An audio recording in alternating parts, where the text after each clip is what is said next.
राज्य में पढ़ुवा स्कूल छात्र छात्री होईची एक बड़ घोषणा। स्कूल समय है बड़ परिवर्तन।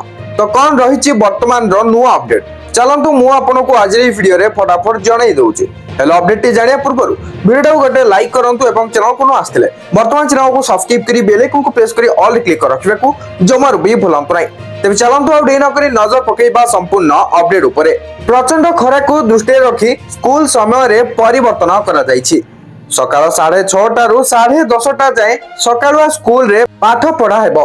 समस्त सरकारी और सरकारी अनुदान प्राप्त स्कूल सह घरोई स्कूल पई एही निर्देश लागू करा जायछि। केवल ए वर्ष नुहे एणिकी प्रति वर्ष एप्रिल मास 2 तारिख रु सकालुआ पाठ पढ़ा हेबो बोली कुहा जायछि। ग्रीष्म छुट्टी जाए सकालुआ स्कूल हेबो। ए नै विद्यालय और गणशिक्षा विभाग पक्षरु समस्त जिलापाल को चिठी करा जायछि। विभागर चिठी अनुଯାयी एप्रिल 2 तारिख रु ग्रीष्म छुट्टी जाए सकालुआ स्कूल रे पाठ पढ़ा हेबो।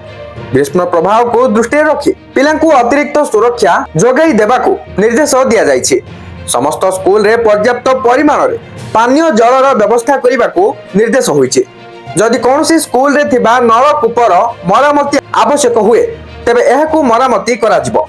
एथिसह समस्त पिला पानी पीबा पई पानी घंटी बाजिबो।